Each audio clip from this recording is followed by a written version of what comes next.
YouTube? Quinn Wade coming to y'all with some instant analysis on the Detroit Pistons utilizing Cade Cunningham to get straight to the basket and finish and get a block on a Kongu for the game selling plays.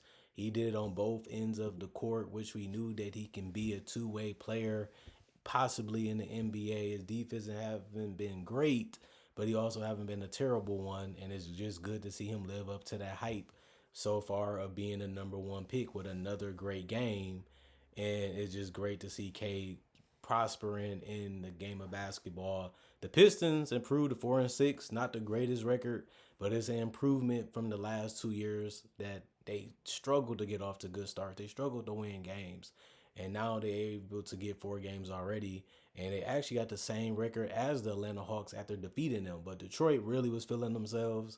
They started the first quarter 40-23 against the Atlanta Hawks. The Hawks cut into that lead a little bit in the second quarter. They had a 30-26 lead, and then they followed that up in the third quarter too with a 32-29.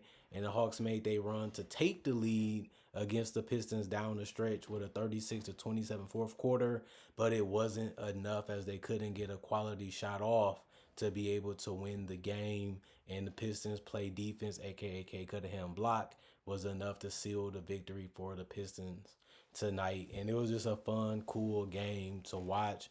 Both teams run the ball up and down the court, trying to figure out how to put the ball in the basket in multiple ways. And the Pistons just did it a teeny level better.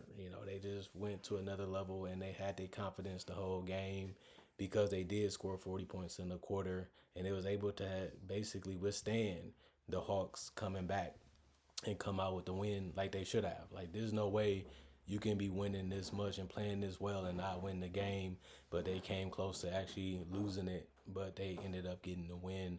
Zachary Richardson, 7 points, -4 and plus minus, 3 personal fouls, 3 turnovers, 1 block, 3 assists, 5 rebounds. 4 of them was offensive. He was 3 of 4 from the free throw line, 0 of 3 from the 3-point line. He only attempted 7 shots and made 2 of them. Johnson, 20 points, -12 and plus minus, 2 personal fouls, 1 turnover, 1 block, 1 assist, 9 rebounds, 2 of 2 from the free throw line, 2 of 6 from 3, 8 of 19 from the field. Clint Capella was 3 of 10 from the field, 1 of 4 from the free throw line. He did have 12 rebounds, 7 of them was offensive, 2 assists, 2 turnovers, 1 personal foul, -4 and plus minus, 7 points. And Trae Young had a double-double, 35 points, plus 14 and plus minus, 2 personal fouls, 3 turnovers, 2 steals, but 13 assists, so 30 and 10 game. He also was able to get 2 rebounds, 7 of 8 from the free throw line. He was 6 of 12 from the 3-point line and 11 of 25 from the field. Just trying his hardest to do as much as he can for this team, especially offensively. And Trae Young has had a remarkable season so far.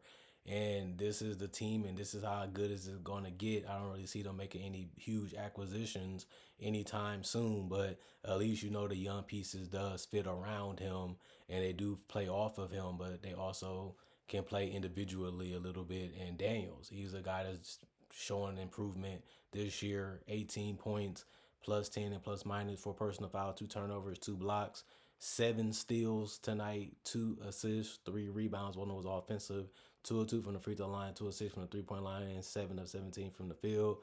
Nance Jr. was 5 of 5 from the field and 3 of 3 from the 3-point line.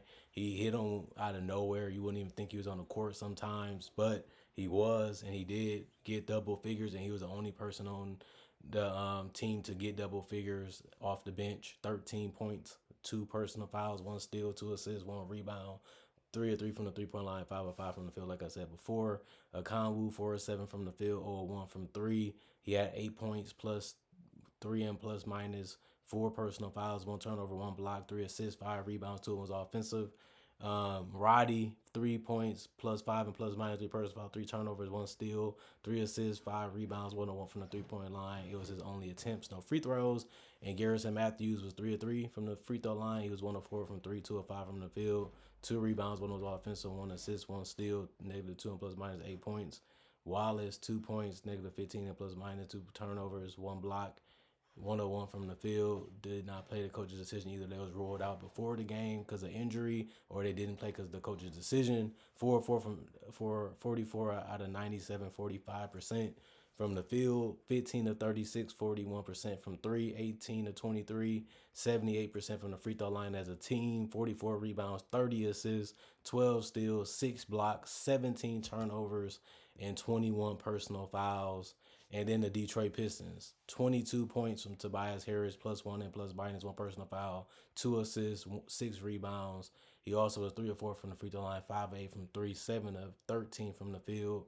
Tim Hardaway, 7 points, +3 and plus minus personal foul, 3 turnovers, 3 steals, 4 assists, 5 rebounds, 2 of 4 from the free throw line, 1 of 2 from the 3 point line, 2 of 4 from the field.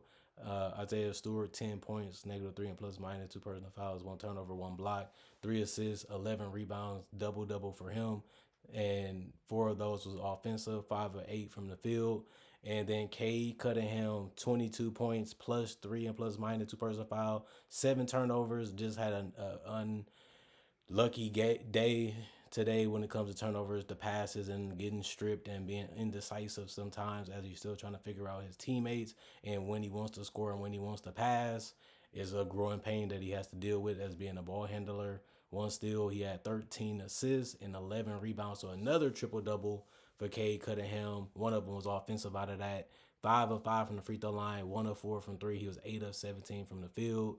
Jaden Ivey, 18 points, -3 and plus minus, 4 personal fouls, 4 turnovers, 3 blocks, 1 steal, 3 assists, 3 rebounds. 2 was offensive, 3 of 7 from the free throw line, 1 of 4 from the 3 point line, 7 of 13 from the field. Fontesio scored double figures, 11 points, +5 and plus minus, 1 personal foul, 1 turnover, 1 steal, 1 assist, 5 rebounds. One was offensive, 4 of 5 from the free throw line, 1 of 4 from three, 3 of 6 from the field.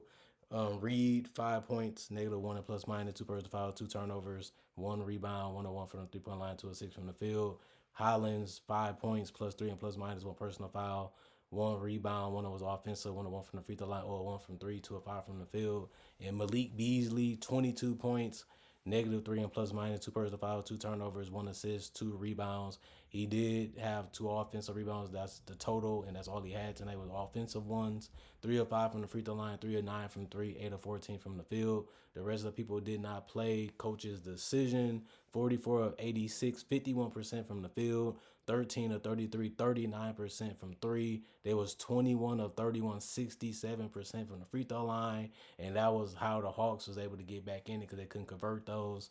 45 rebounds, 27 assists. They did have 7 steals.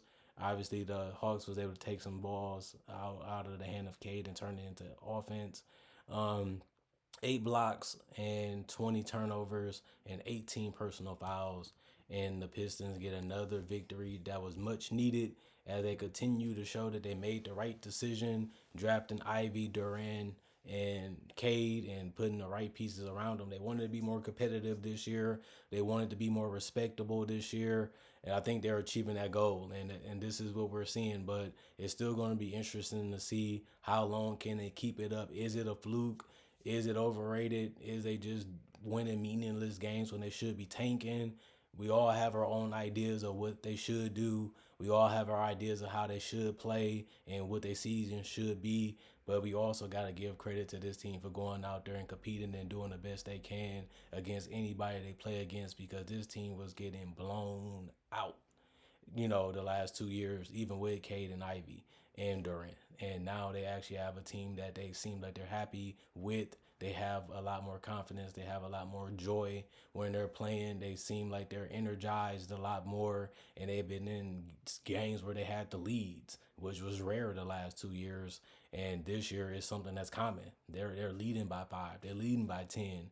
And they're giving the chatter back. And they're backing it up by winning games. So we have to give credit to the Pistons for actually being a team that you have to get up for and try to beat because they're not going to lay down or lay over for you to be able to get an easy win. And I feel like the NBA is getting closer and closer to being at that competitive peak again since the 90s, which every team seemed like they was great, but they were just a little bit worse than the Bulls because they had Michael Jeffrey Jordan, a great supporting cast around them.